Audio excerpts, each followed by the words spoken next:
Good evening. This is Dr. John Bennett broadcasting from Miami on another series of Parkinsonism educational hangouts with Dr. Abdul Rana, a world-renowned Parkinsonism educator from Toronto, Canada. He's a neurologist. Tonight, Dr. Rana is going to be discussing sudden sleep attacks and Parkinsonism. Good evening, Dr. Rana. Good evening, Dr. Bennett. How are you tonight? Very good. Is it snowing again up there in Canada? Oh, no, snow is gone. Snow is gone already, and Yes. it's only March. Okay, let's start off with the first question. What are the common sleep problems in Parkinsonism? Sleep problems are a very important non-motor symptom of Parkinson's disease, and they do occur in many patients, and there are many different types of sleep problems, and some occur in some patients, others occur in other patients. So the most common of these problems are insomnia, difficulty falling asleep. That could be in the nighttime when the person goes to bed and they can't fall asleep. And in some patients, they may have multiple awakenings and they have difficulty falling asleep again. And in some patients, it could be a combination. They might have difficulty falling asleep in the beginning of night, and then during the night, they may wake up multiple times.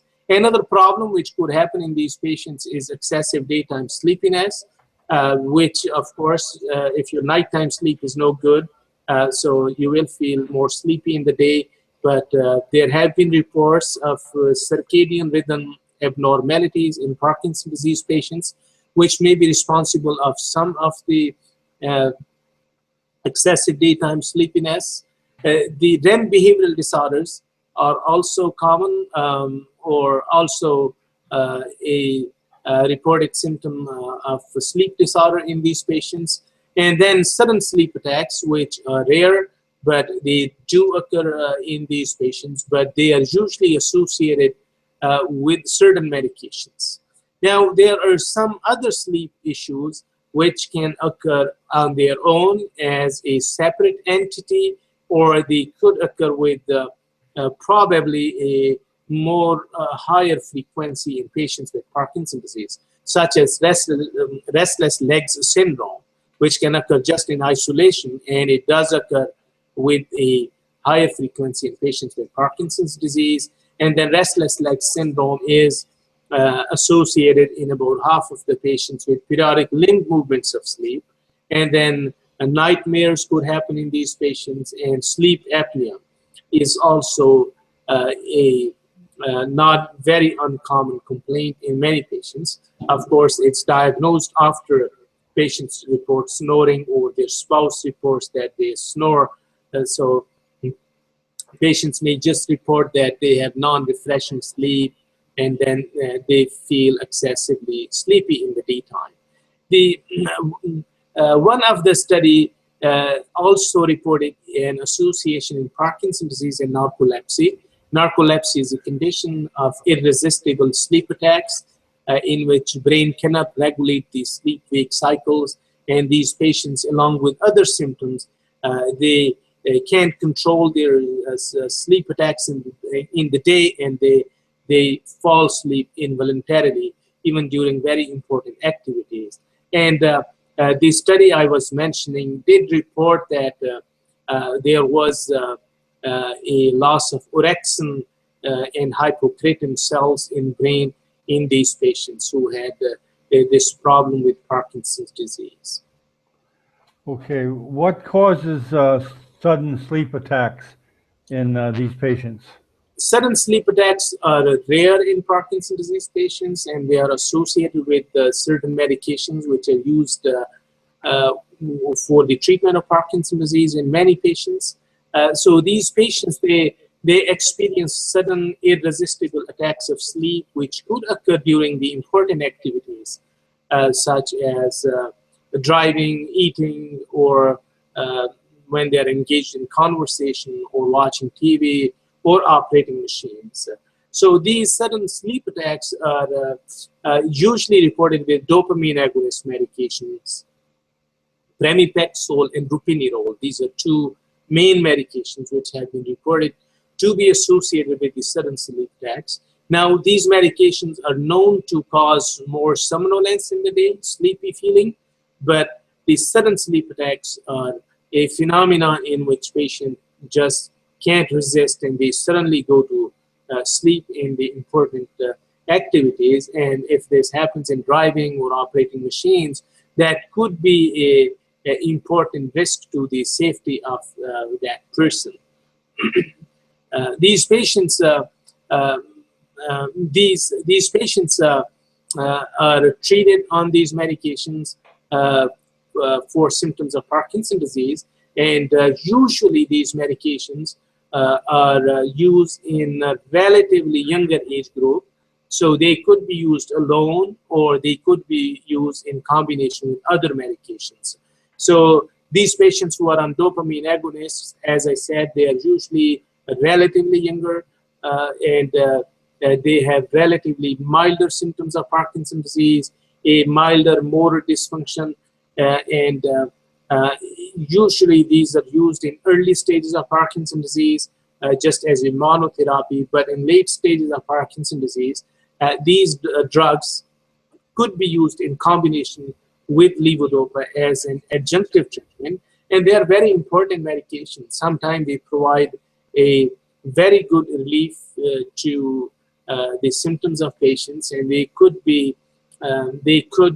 help patients for several years without any addition of levodopa. And in certain cases, when patients are very young, less than 40, those patients are especially prone to side effects of levodopa, and most experts may use these dopaminergic medications as a treatment to avoid these patients to develop motor fluctuations. So these medications have an important role in overall treatment of Parkinson's disease, and unfortunately, one cannot predict in advance that which patient could get these sudden sleep attacks and which patient would not get these sudden sleep attacks. So therefore, it becomes an issue, especially in the society we live today. Driving is a very important activity and is a privilege which all of us enjoy, and is a freedom. So with this risk, it becomes very critical to evaluate these patients and take the proper course of action for avoiding any risk to their safety. Very good. How common are these episodes? Most studies have been with the patients with Parkinson's disease who were treated on these medications, and they have reported about somewhere between 20 and 25% of the patients who are on these drugs, especially pramipexole and ropinirole.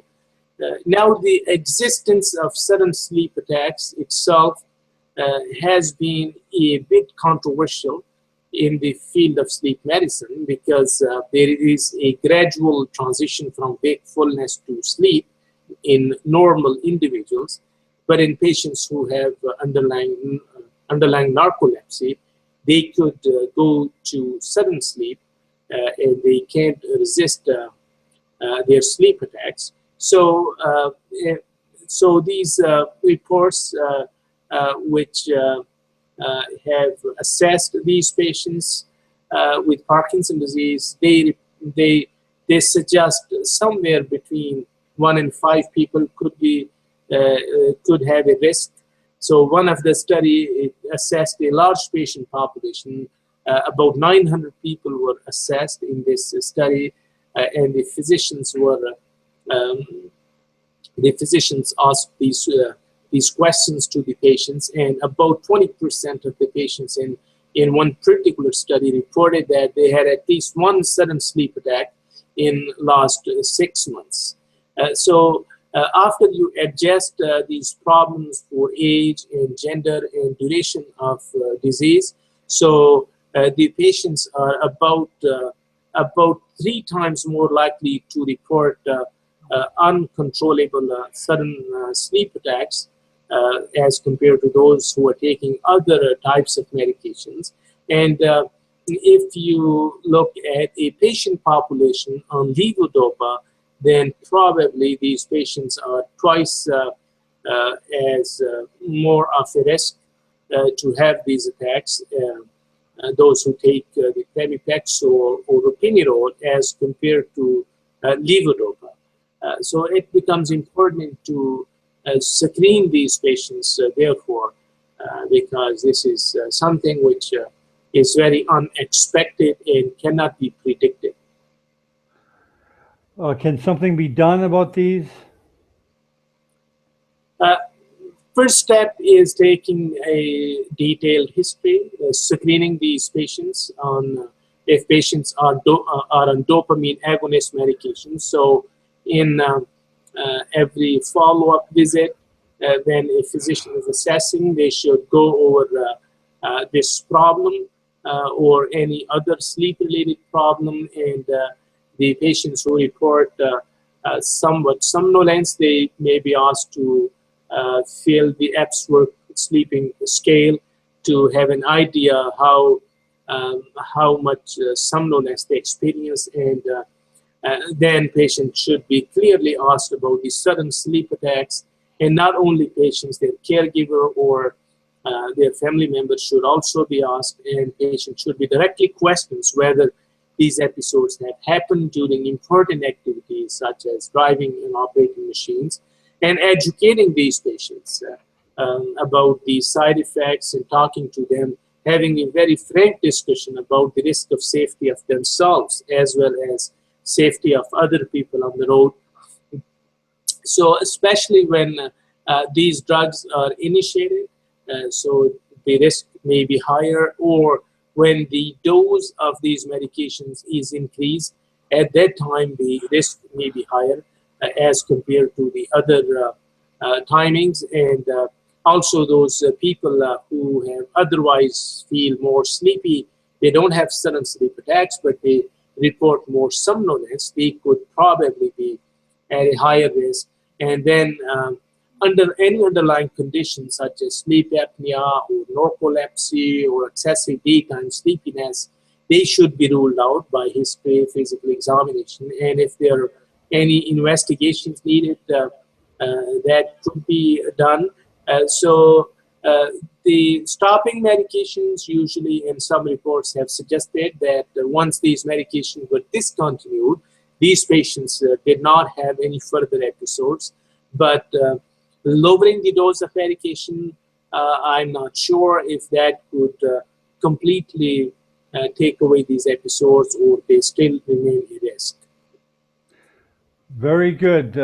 Is there anything else to add before we close on this topic of sudden sleep attacks and Parkinsonism? Yeah, I think 2 points which are very important in these patients are a direct questioning of patients about this problem during important activities, and then having a very frank discussion with these patients and taking a parallel history, and risk of safety should be emphasized to the patients, because otherwise, because these episodes are rare and patients may feel that they did not sleep well that night, or it may be due to some other reason. So unless you make the patient aware and you emphasize the risk of safety, patients may not recognize them as important as they are. Very good. Okay, Dr. Rana, thank you for doing a complete job on sudden sleep attacks and Parkinsonism. And we'll be continuing tomorrow night with the continuing series of educational videos. And all these videos can be seen at parkinsonism.tv.